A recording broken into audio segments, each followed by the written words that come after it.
29 October 2019 যতটা অন্ধকার ও বেদনাময় ছিল বাংলাদেশ ক্রিকেট এবং ভক্তদের জন্য, ঠিক ততটাই আনন্দের 29 অক্টোবর 2020। খুশি হয় যে সাকিব ভাই ফিরছে ক্রিকেট। ক্রিকেট ক্যানভাসে সাকিব আবারও সাফল্যের বিস্ফোরণ ঘটাবেন প্রত্যাশা সমর্থকদের। ক্রিকেটে ফিরতে থাকছে না বাঁধা সতীর্থদের অভিবাদন।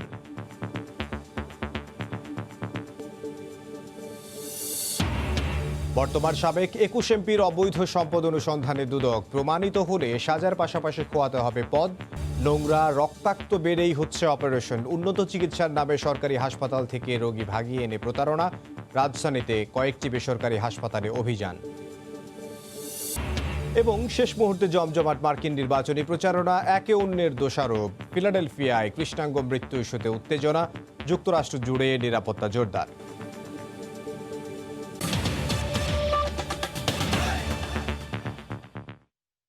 দেখছিলেন শিরোনাম। প্রবাসে সবার সঙ্গে আছে আমি ইমদাদুল হক।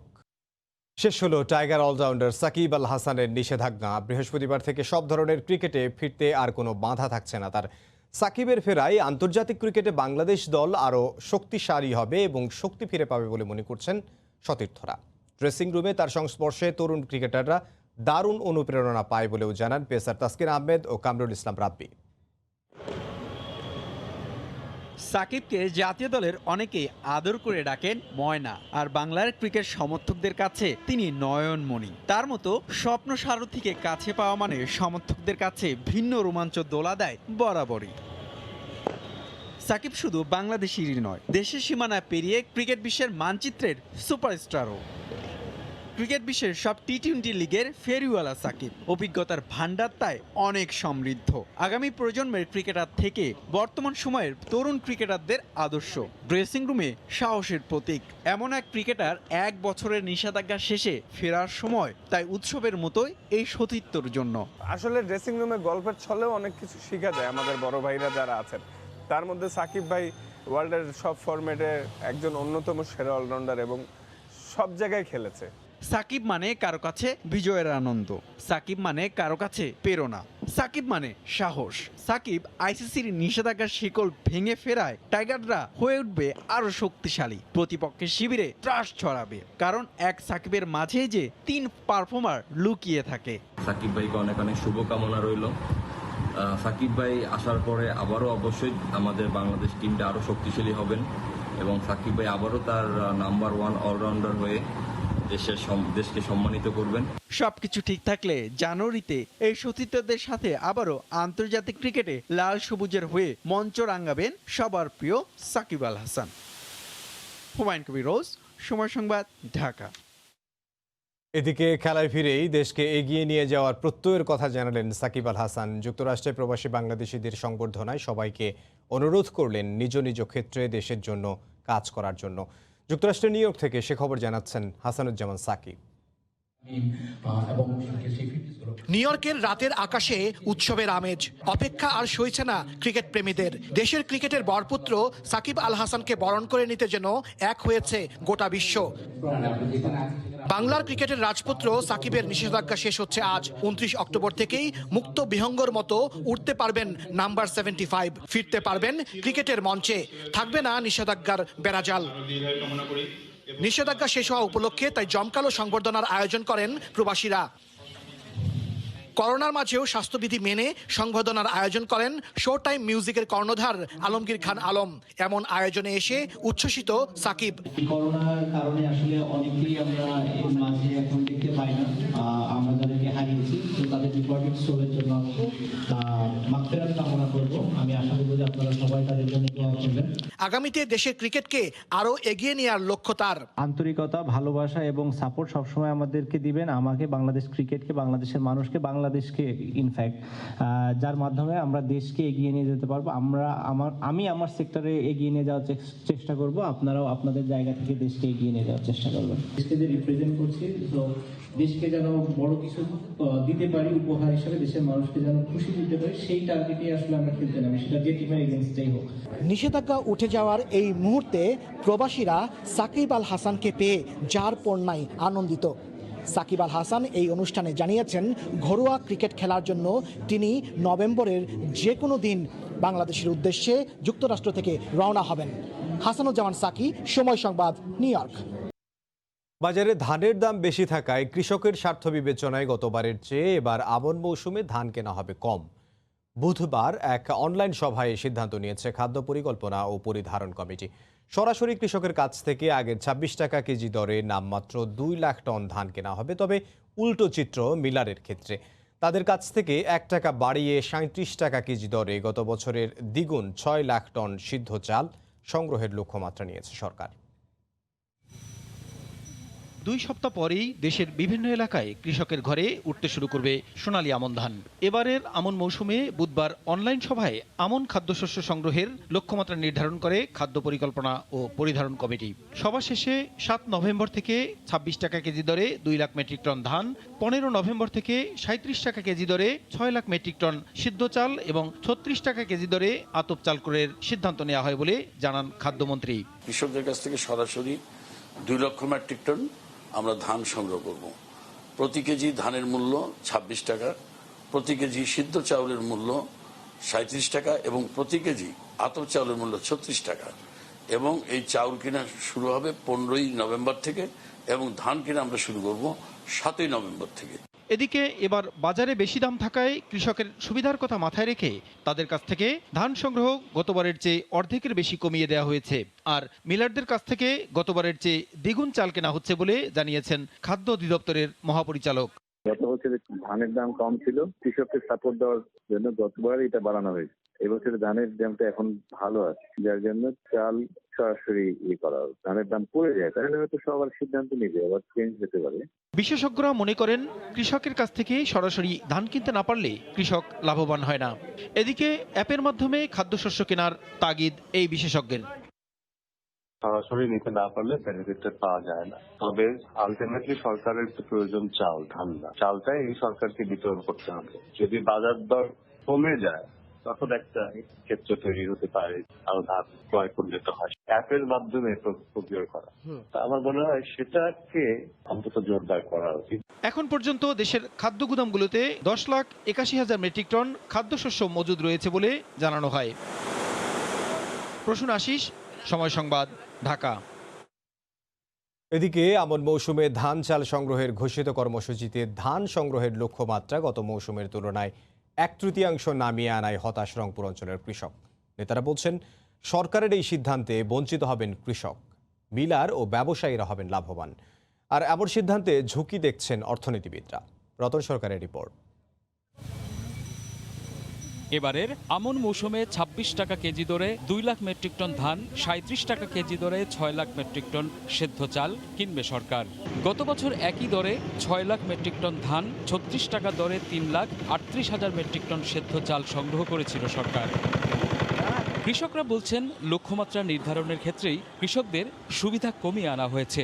অন্যান্য বারের মতো বঞ্চনা কেবল বেড়ে যাবে। মিল মালিক পাইকার ওরা নিজের ইচ্ছা স্বাধীন মতন কিনবে, তাতে গৃহস্থর ক্ষতি হবে। ভরিদের কাছ থেকে কিনবে না, তাহলে কৃষক কি লাভ হলো? কৃষকের ক্ষতিটা পূরণের জন্য লাভটা বেশি দামে কিনতে হবে, কম কিনলে তো আরো ক্ষতি হবে।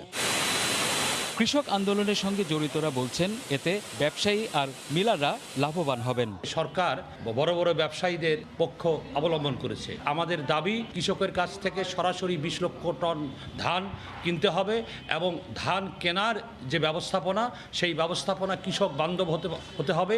কৃষকের ধানের ন্যায্য মূল্য নিশ্চিত করতে আগে আমন মৌসুমে ধান না কিনলেও গত বছরই প্রথম সরাসরি কৃষকের কাছ থেকে ধান কেনা শুরু করে সরকার। রতন সরকার, সময় সংবাদ, রংপুর। করোনাকালে সশস্ত্র বাহিনী জনগণকে যে সেবা দিয়েছে তা বিশ্বে দৃষ্টান্ত স্থাপন করেছে বলে জানিয়েছেন প্রধানমন্ত্রী শেখ হাসিনা। আওয়ামী লীগ সরকার নতুন ও উন্নত সমরাস্ত্র কিনে বাহিনীর আধুনিকায়ন করছে বলেও জানান তিনি। বুধবার সকালে বরিশালে শেখ হাসিনা সেনানিবাসে 8টি ইউনিটের পতাকা উত্তোলন অনুষ্ঠানে গণভবন থেকে ভার্চুয়ালি যুক্ত হন প্রধানমন্ত্রী শেখ হাসিনা।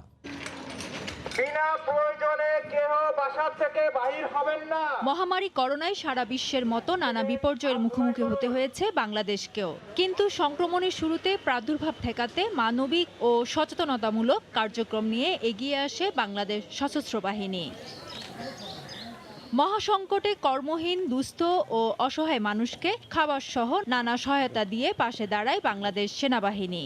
এমনকি করোনা ঠেকাতে সরকারের ৩১ দফা নির্দেশনা বাস্তবায়নে মাঠ পর্যায়ে অবিরাম কাজ করেন তারা।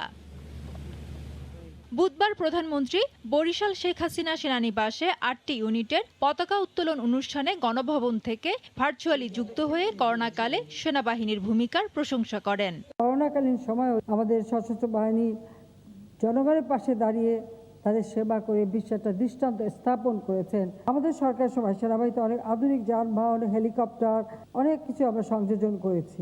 এই সময় সেনা সদস্যদের দেশপ্রেম নিয়ে নিষ্ঠার সঙ্গে দায়িত্ব পালনের আহ্বান জানান প্রধানমন্ত্রী। বন্ধুত্বপূর্ণ সম্পর্ক নিয়েই আমরা বাংলাদেশকে আর্থসামাজিকভাবে উন্নতি করতে চাই, কিন্তু যদি কখনো আমরা আক্রান্ত হই, যেটা মোকাবেলা করবার মতো শক্তি যেন আমরা অর্জন করতে পারি, সেভাবেই আমরা প্রস্তুতি নিয়ে রাখতে চাই এবং সেভাবে আমরা তৈরি থাকতে চাই। এর আগে অনুষ্ঠানের শুরুতে ৭ পদাতিক ডিভিশনের ৩টি ব্রিগেড ও ৫টি ইউনিটের পতাকা উত্তোলন আনুষ্ঠানিকভাবে উদ্বোধন করেন সরকার প্রধান। এরপর প্রধানমন্ত্রীকে সশস্ত্র সালাম জানায় ইউনিটগুলো। ফেরদৌস লিপি, সময় সংবাদ, ঢাকা। স্বাস্থ্য অধিদপ্তরের হিসেবে করোনায় আক্রান্ত হয়ে দেশে বুধবার দুপুর পর্যন্ত ২৪ ঘন্টায় ২৩ জন মারা গেছেন। নতুন শনাক্ত হয়েছেন ১,৪৯৩ জন। এ নিয়ে দেশে মোট শনাক্তের সংখ্যা ৪,০৩,০৮৯ জন।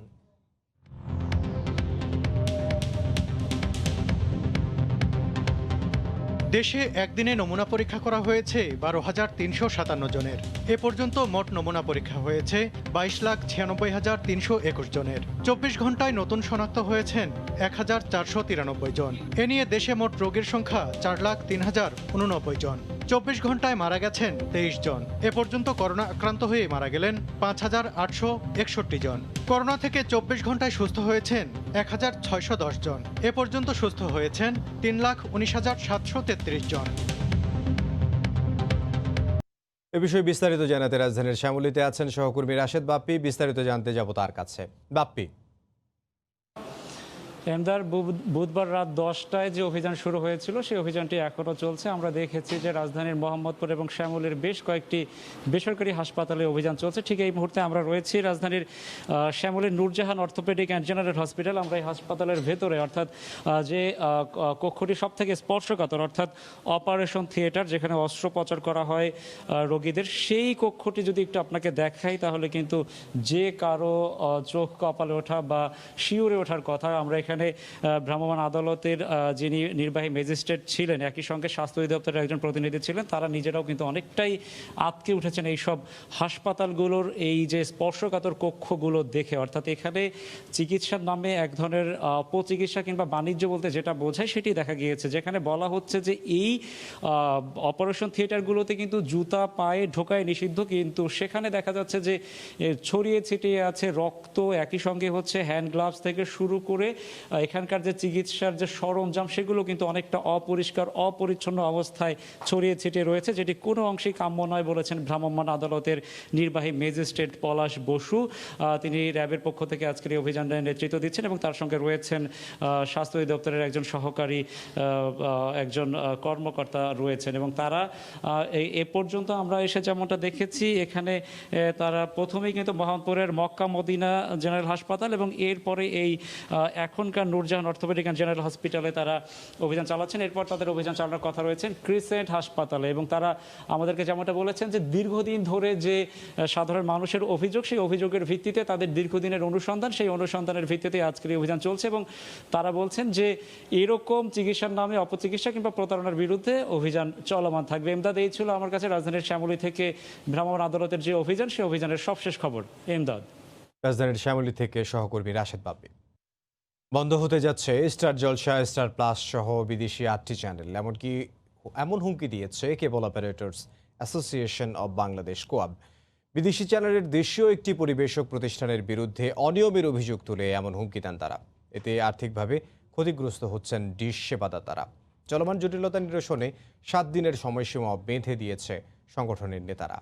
সোমবার জাতীয় প্রেস ক্লাবে এক সংবাদ সম্মেলনে ভারতীয় মিডিয়া গ্রুপ স্টারের স্টার জলসা, স্টার প্লাস, ন্যাশনাল জিওগ্রাফি সহ 8টি চ্যানেলের দেশীয় পরিবেশক প্রতিষ্ঠানের বিরুদ্ধে নানা অনিয়ম ও স্বেচ্ছাচারিতার অভিযোগ করলেন কোয়াবের নেতারা। এই জাদু ভিশন লিমিটেড সংঘবদ্ধ চক্র তৈরি করছেন, উনি তৈরি করে উনাকে সিগন্যাল দিবেন, উনি স্থানীয় অপারেটরের সাথে সংঘর্ষে লিপ্ত হবেন। তারা বিভিন্ন নেটওয়ার্কে অবৈধভাবে বক্স প্রোভাইড করেছে, তাদের ডিকোডার বক্স প্রোভাইড করেছে এবং তারা আমাদের কাছে বিপুল পরিমাণ বকেয়া আছে এমন অপারেটর তাকে সরাসরি সংযোগ প্রদান করেছে, যেটা লজিক্যালি সে করতে পারে না। সংগঠনটির নেতাদের ভাষ্যমতে দেশীয় পরিবেশক প্রতিষ্ঠানটিকে এসব অপতৎপরতা বন্ধ করতে হবে। এজন্য 7 দিনের আলটিমেটাম দেন তারা। অন্যথায় 4 নভেম্বর থেকে সংশ্লিষ্ট প্রতিষ্ঠানের পরিবেশিত চ্যানেলগুলো বন্ধেরও হুমকি দেন কোয়াবের সভাপতি। আমাদের সাথে আসেন, বসেন, কথা বলে যে সমস্যাগুলি আছে এগুলি সমাধান করেন। যদি এই 7 দিনের মধ্যে যদি এই সমস্যাগুলি সমাধান না করা হয়, তাহলে আমরা 4 তারিখ পর্যন্ত সময় দিয়েছি। 4 তারিখ সন্ধ্যা 6টার থেকে তাদের পরিবেশিত পে চ্যানেল আমরা বয়কট করব, আমরা চালাবো না। এ সময় চলমান সমস্যা সমাধান করার পরই কেবল অপারেটরদের কাছে সংশ্লিষ্ট দেশীয় পরিবেশক প্রতিষ্ঠানের বকেয়া পাওনা পরিশোধ করা হবে বলেও জানান কোয়াবের নেতারা। শুভ খান, সময় সংবাদ, ঢাকা। বেচাকেনার তথ্য গোপন রেখেই চট্টগ্রামের আড়তগুলোতে চলে আলুর ব্যবসা। এই পদ্ধতিতে ক্রয় বিক্রয়ের হিসেব নিকেশ অদৃশ্য বলেই ধরাছোঁয়ার বাইরে মুনাফালোভী ব্যবসায়ীরা। ক্যাব বলছে কারসাজি বন্ধ ও বাজার সামাল দিতে অব্যাহত রাখা দরকার অভিযান। নুরজামাল আতিকের ক্যামেরায় বিস্তারিত, শফিকুল আলমের রিপোর্টে। সাদা একটি কাগজের মাধ্যমে চলে লাখ লাখ টাকার আলু বেচা কেনার ব্যবসা। আবার রাখা হয় না বিক্রেতার কাছে এই কাগজের কার্বন কপিও, মানা হয় না বালাম খাতাও। যদিও ব্যবসার নিয়ম ক্রেতা বিক্রেতা উভয়ের কাছে থাকবে রসিদ। মূলত প্রশাসনকে ফাঁকি দিয়ে অতিরিক্ত টাকা হাতিয়ে নিতেই কাগজপত্র ছাড়া ব্যবসার এই কৌশল মুনাফালোভী ব্যবসায়ীদের। কোনো পেপারস আমাদেরকে দেখাতে পারে না, তো যার ফলে এখানে আমরা বুঝতে পারি আসলে কমিশন এজেন্টরাই কিন্তু এখানে আলুর দাম বৃদ্ধিতে আপনার সর্বোচ্চ ভূমিকা পালন করে থাকে। ব্যবসায়ীদের যুক্তি, ক্রয় বিক্রয়ের রসিদ ছাড়া এই ব্যবসা চলে আসছে বছরের পর বছর। এর জন্য তারা দায়ী করলেন হিমাগারের সিন্ডিকেটকে। বাপদাদারও করে আসছে এইভাবে, আমরা কমিশনিতে ব্যবসা করি। মূল্য বৃদ্ধি করার কোনো আমাদের হাত নেই, যেহেতু আপনার কোল্ড স্টোরেজ যেখানে সিন্ডিকেট করে মজুতদারি করতেছে তাদেরকে আপনাকে আইডেন্টিফাই করতে হবে। ক্যাব বলছে কারসাজি ঠেকাতে হঠাৎ নয়, বাজার তদারকি করতে হবে ধারাবাহিকভাবে। প্রশাসনের হঠাৎ করে নজরদারি, হঠাৎ করে বাজার তদারকি, এটা না হয়ে এটা কন্টিনিউয়াস থাকা উচিত। পাইকারিতে 30 ও খুচরায় 35 টাকা আলুর দাম নির্ধারণ করে দেয় সরকার। নানা কৌশলে তা এড়িয়ে চলছে ব্যবসায়ীরা। দেশে বছরে আলুর চাহিদা বীজসহ 80 লাখ মেট্রিক টনের মতো। শফিকুল আলম, সময় সংবাদ, চট্টগ্রাম।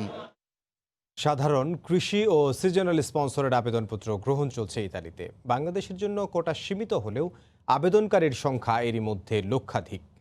এ পরিস্থিতিতে আবেদনকারীদের প্রতারিত হওয়ার বিষয়ে শঙ্কিত কমিউনিটি নেতারা। ইতালির ভেনিস থেকে বিস্তারিত জানাচ্ছেন মাকসুদ রহমান। 22 অক্টোবর থেকে শুরু হয়েছিল সাধারণ স্পন্সরের জমা, যেখানে মাত্র 4,500 কোটাতে বাংলাদেশের মতো প্রায় 30টি দেশ থেকে যারা ইতালিতে আসবেন তাদেরকে নির্বাচন করা হচ্ছে এবং এই প্রক্রিয়া আবেদনপত্র জমা করা হবে আগামী ডিসেম্বরের 31 তারিখ পর্যন্ত।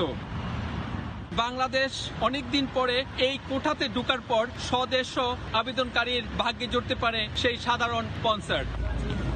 1,500-এর মতো কোটা পাওয়ার সম্ভাবনা আছে বাংলাদেশিদের। সতর্কভাবে নিজেদের পদক্ষেপগুলো নেওয়ার জন্য সচেতন মহল থেকে আহ্বান করা হয়েছে।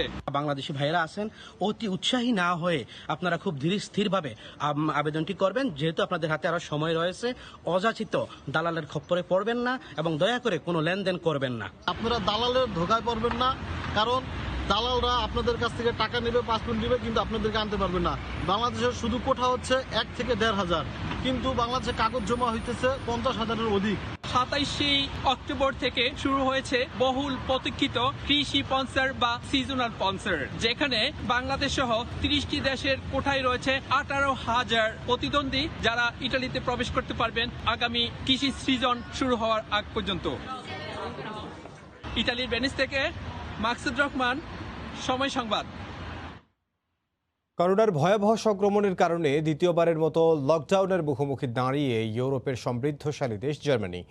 সংক্রমণ বাড়ায় সংক্রমণ বাড়ার শঙ্কায় কিছু ব্যবসা প্রতিষ্ঠানও বন্ধের পরিকল্পনা করছে মার্কেল প্রশাসন। জার্মানি থেকে সে খবর জানাচ্ছেন সহকর্মী বিটু বড়ুয়া। কোভিড-19-এর ঊর্ধ্বমুখী সংক্রমণে লকডাউনের মুখোমুখি জার্মানি। প্রায় প্রতিদিনই আক্রান্তের সংখ্যা 14 বা 15 হাজার ছাড়িয়ে যাচ্ছে। হাসপাতালগুলোর নিবিড় পর্যবেক্ষণ শয্যাগুলো ব্যস্ত নতুন আক্রান্ত রোগীদের ভর্তি নিতে। এই অবস্থায় সংক্রমণ বাড়াতে পারে এমন সব বাণিজ্যিক প্রতিষ্ঠান, হোটেল, রেস্টুরেন্ট, ফিটনেস ক্লাব ও সিনেমা হল খোলা রাখার ক্ষেত্রে কড়াকড়ি আরোপ করতে যাচ্ছে জার্মান প্রশাসন। তবে নতুন করে লকডাউনের বিরোধিতা করছেন জার্মানির সাধারণ নাগরিকরা। আমি কেন, আমার মতো সবাই লকডাউনের বিরোধিতা করবে। আমরা এখনো চলতি বছরের প্রথম দফার ক্ষতি কাটিয়ে উঠতে পারিনি। তাই আমি মনে করি রাস্তায় বা সবখানে নিয়ম মেনে চললে, মাস্ক ও দূরত্ব বজায় রাখলে লকডাউনের প্রয়োজন পড়বে না। দ্বিতীয় ধাপের সংক্রমণে সাম্প্রতিক সময়ে জার্মানির বিভিন্ন প্রদেশে প্রবাসী কয়েকজন বাংলাদেশের মৃত্যু ও ভয়াবহ অর্থনৈতিক সংকটে পড়ার আতঙ্কে দিন কাটছে প্রবাসীদের। দ্বিতীয় পর্যায়ে যদি এই করোনাটা যেভাবে আসছে, যা শোনা যাচ্ছে, এটা কিন্তু ভয়াবহ আকারে হতে পারে এবং এর ফলে যারা বিশেষ করে শ্রমজীবী বাংলাদেশি যারা রয়েছে প্রবাসী, তাদের উপর কিন্তু এর একটা বিশাল প্রভাব পড়বে। এরই মধ্যে দেশটির রবার্ট কক ইনস্টিটিউটের তথ্য মতে এখন পর্যন্ত করোনায় আক্রান্ত হয়ে মারা গেছেন 10,121 জন, আর আক্রান্তের সংখ্যা 4.5 লাখ ছাড়িয়ে গেছে। করোনার প্রথম ধাপের লকডাউনের ধাক্কা এখনও কাটিয়ে উঠতে পারেনি জার্মান প্রশাসন। সেখানে দ্বিতীয় ধাপের লকডাউন আসলে ভয়াবহ বিপর্যয়ের আশঙ্কা করছেন সংশ্লিষ্ট সকলে। জার্মানির বার্লিন থেকে বিটু বড়ুয়া, সময় সংবাদ। লাল হলুদ শাড়ি আর খোপায় ফুল, রঙিন সাজে বাদ্যের তালে নেচে গিয়ে ক্ষুদ্র নৃগোষ্ঠীর বিভিন্ন সম্প্রদায় উদযাপন করে তাদের সবচেয়ে বড় পার্বণ কারাম উৎসব। নওগাঁর মান্দায় বর্ণাঢ্য এই উৎসব উপভোগ করেন দর্শনার্থীরা। অপসংস্কৃতির বেড়াজাল থেকে বের হয়ে নিজেদের ঐতিহ্য নতুন প্রজন্মের কাছে তুলে ধরতে এই আয়োজন। নওগাঁ থেকে এমআর রকির রিপোর্টে বিস্তারিত।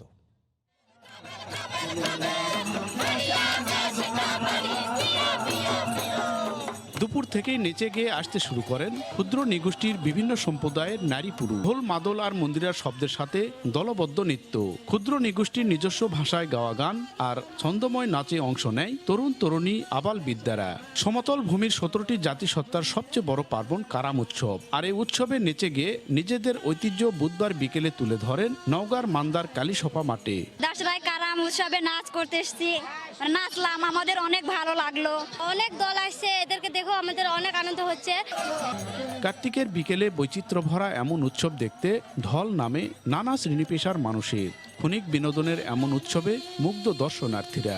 দেখে খুব ভালো লাগলো, আগে কোনোদিন অবশ্য এরকম নাচ দেখি নাই, এটা দেখে আমাদের খুব ভালো লাগতেছে। ক্ষুদ্র নৃগোষ্ঠীর নিজস্ব সংস্কৃতিকে তুলে ধরায় এই আয়োজনের লক্ষ্য বলে জানান আয়োজকরা। আমাদের যে ধর্মটা, এটা তুলে ধরার জন্য আমরা এখানে একটা অনুষ্ঠানের আয়োজন করেছি, যাতে আমরা আমাদের ছেলে মেয়েরা আমরা এই যে ধর্মটাকে আমরা যেন না ভুলি। এবং দেশীয় সংস্কৃতি এবং যে আদিবাসীর নিজস্ব ভাষা সংস্কৃতি, সেটাকে তুলে ধরার জন্য এই আয়োজন করা হয়েছে। জেলার 6টি উপজেলা থেকে কারাম উৎসবে নৃত্য পরিবেশন করে 10টি দল।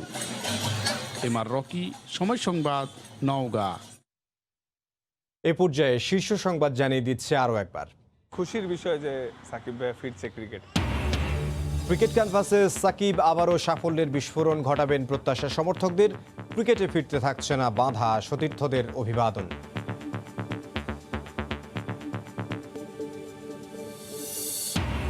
বর্তমান সাবেক 21 এমপির অবৈধ সম্পদ অনুসন্ধানে দুদক, প্রমাণিত হলে সাজার পাশাপাশি খোয়াতে হবে পদ। এবং নোংরা রক্তাক্ত বেডেই হচ্ছে অপারেশন, উন্নত চিকিৎসার নামে সরকারি হাসপাতাল থেকে রোগী ভাগিয়ে এনে প্রতারণা। রাজধানীতে কয়েকটি বেসরকারি হাসপাতালে অভিযান। এই ছিল প্রবাসের সময়, সঙ্গে থাকুন সময়।